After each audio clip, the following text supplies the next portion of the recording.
é compreendendo a perspectiva do outro. Qual é a importância de compreender o paciente e as suas necessidades? Como eu sempre falo no início de toda aula minha, né? O cliente da área de saúde, ele é um cliente diferente daquele que vai no shopping, que vai a um restaurante, que vai a um hotel. É diferente. Ele está indo numa unidade de saúde porque ele precisa de atendimento. Então a gente parte do princípio que esse cliente não está bem. Ele não está bem de saúde, tanto física quanto mental também, né? Porque a pessoa, quando está doente, isso afeta emocionalmente o indivíduo, né? A pessoa, né? E também aqueles que o acompanham, né? Dizem que é mais difícil lidar com o acompanhante do que com o próprio paciente, porque como o acompanhante não está sentindo a dor ali, né? Não tem aquela preocupação, aquele dilema ali da doença, ele está mais atento ao redor, aos detalhes. Então, esse é o que pode dar mais trabalho ali, né, na sala de espera, com as situações que acontecem, né? E é o acompanhante que corre atrás quando acontece um problema, né? Então, na unidade de saúde, a gente precisa ter um olhar diferente para esse cliente. Não é um olhar diferente, é um olhar mais cuidadoso, né? Porque é um cliente que precisa de uma atenção. Eu já ouvi muitos especialistas falarem que a recepção é a extensão do atendimento médico. Então, ali na recepção, o cliente ele alivia suas tensões e quando ele chega no médico, na hora do atendimento, ele já está um pouco mais aliviado daquelas tensões. Então, a recepção, ela contribui também para a cura do paciente, para o tratamento do paciente.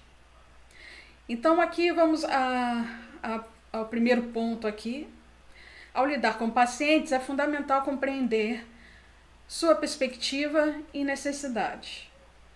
Cada indivíduo, cada cliente, traz consigo uma história única, experiências pessoais e emoções. Então, cada um tem um jeito de ser diferente, tem a sua história, tem as suas demandas, que podem influenciar a sua comunicação e o comportamento durante o atendimento.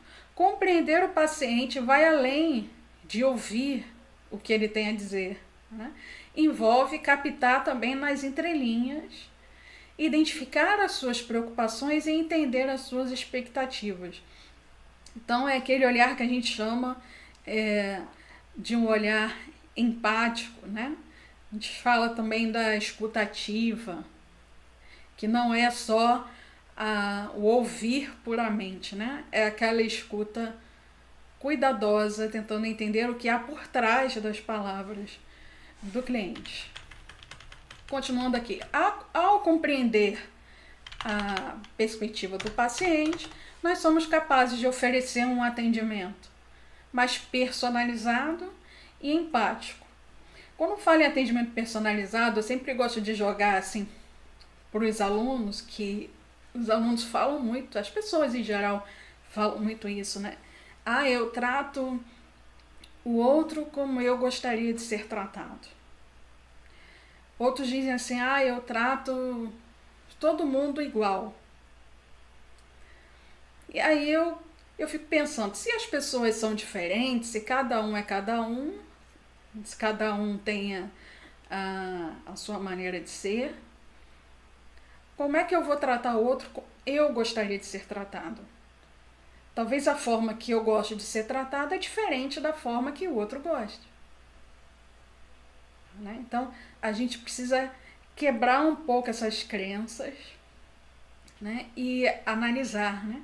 A gente deve tratar o outro como o outro gostaria de ser tratado. E aí entra o rapport, né? Que você olhar para o outro e entender como é que é o jeito dele e fazer uma cópia, né, daquele jeito para gerar empatia. Podemos adaptar a nossa abordagem linguagem e até mesmo o nosso tom de voz para melhor atender às necessidades específicas. Então, se cada um é cada um, eu vou modelar meu atendimento conforme o comportamento do cliente. Essa compreensão nos permite estabelecer uma conexão genuína, construir confiança e criar um ambiente de cuidado e suporte. Como desenvolver empatia, né? Eu até falei sobre isso na última aula, né? Sobre empatia. A última aula foi sobre as relações interpessoais, né? E aqui a gente está falando em relações com o cliente, né? Paciente. E a gente sempre fala muito sobre empatia. E vocês, ao longo da vida, da carreira, vai sempre ouvir falar sobre empatia. Mas a empatia é uma das coisas mais difíceis de ser praticadas. A empatia, ela não é só aquela habilidade de se colocar no lugar do outro, pura e simplesmente. Empatia é a capacidade de se colocar no lugar do outro, sendo o outro, com as dores que o outro tem, com a família que o outro tem, com toda aquela demanda que o outro tem. Então, a empatia vai muito além do que você só se colocar no lugar do outro. É você abrir mão, colocar de lado todos os seus conceitos e preconceitos, que é natural, sim, de nós, né, da mente, da nossa cabeça, olhar para o outro e fazer comparações. Comparar com a gente mesmo, comparar com as pessoas que a gente conhece. Mas a empatia é você se livrar de todos esses conceitos, esses preconceitos, e olhar para o outro como ele é, puro, sem vieses. Então, a empatia, diz aqui, né, no nosso material, esse material vocês vão receber depois, tá? Para poder vocês lerem depois com calma. A empatia é uma habilidade essencial na comunicação eficaz. Ela nos permite se colocar no lugar do outro, reconhecer suas emoções e responder de maneira sensível e compassiva. A empatia demonstra ao paciente que estamos interessados em compreender e ajudá-lo.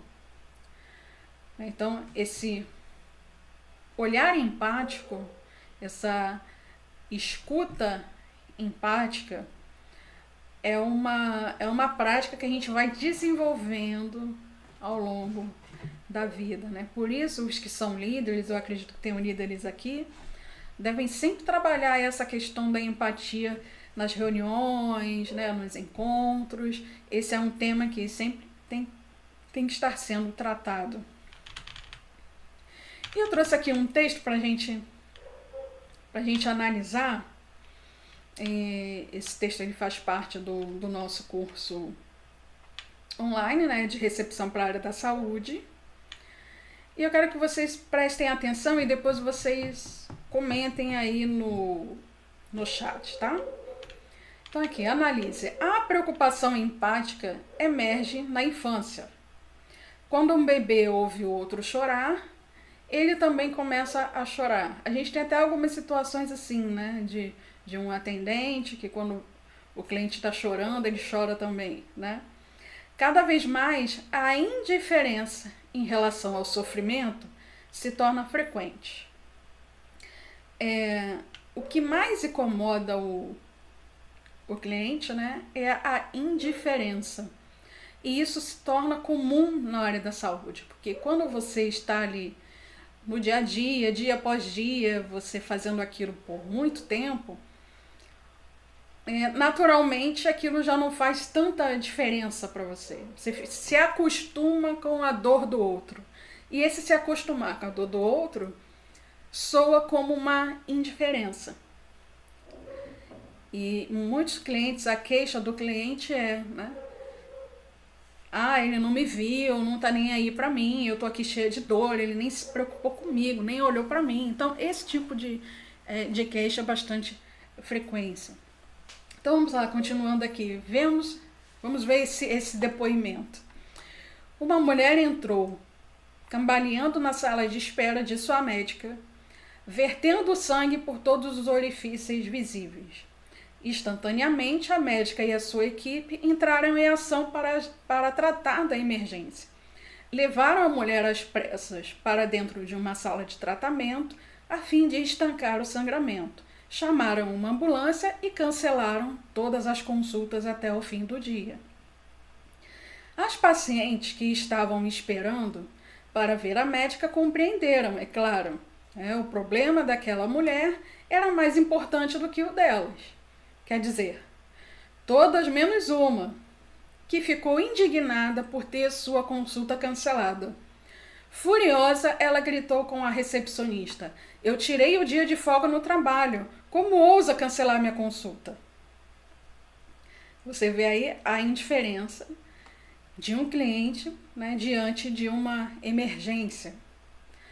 E isso acontece com bastante frequência, com mais frequência do que a gente pode imaginar. Mas essa indiferença não é tão atual. A parábola bíblica do bom samaritano fala de um homem que ajudou um estranho que havia sido espancado e roubado e estava ferido, deitado no acostamento de uma estrada. Duas outras pessoas haviam visto o homem e, temendo o perigo, atravessando para o outro lado da estrada e passando direto por ele. Os que deixaram de prestar ajuda devem ter pensado: se eu parar para ajudar esse homem, o que vai acontecer comigo? Mas o bom samaritano inverteu a pergunta: se eu não parar para ajudar esse homem, o que vai acontecer com ele? Então vocês podem ir colocando aí as suas considerações. A empatia é esse olhar para o outro, abrindo mão de si mesmo. Se eu não ajudar esse cliente, quem é que vai ajudar? Se eu não resolver essa situação que ele está tendo com a operadora, uma dificuldade que ele tem, se eu não ajudar ele nesse sentido, quem é que vai ajudar? Então, é essa preocupação, esse olhar, essa solicitude que a gente precisa desenvolver ali no nosso dia a dia, né, dentro aí da nossa intensa rotina, né, de trabalho. Continuando aqui, para desenvolver a empatia, é necessário praticar a escuta ativa e atenta. Isso significa não apenas ouvir, mas também observar a linguagem corporal, as expressões faciais e o tom de voz. Além disso, devemos evitar julgamentos precipitados e preconceitos, foi o que eu falei, né? Mantendo a mente aberta e acolhedora. Então, a escuta ativa é uma escuta que não é só de ouvir o que diz, mas é uma escuta analítica, vamos dizer assim. A comunicação empática envolve validar as emoções do paciente e expressar compreensão. Podemos utilizar frases como: entendo como isso pode ser difícil para o senhor, ou para você, né, como está aqui. Sinto muito pelo que está passando. Então, essa linguagem, né, essa expressão que demonstra preocupação com o cliente. Mostrar empatia permite que o paciente se sinta ouvido e compreendido, fortalecendo o vínculo entre o profissional e o paciente. Uma dica aqui importante: a empatia não apenas beneficia o paciente, mas também quem contribui, né, com a empatia, né? Isso muda a sua vida, não é só no trabalho, mas você acaba levando essa tua experiência, né, esse teu desenvolver para a sua vida, né? E isso melhora aí todo o seu entorno, né? Seus familiares, seus amigos, né? Você passa a desenvolver também essa escuta e esse olhar empático com todos, né?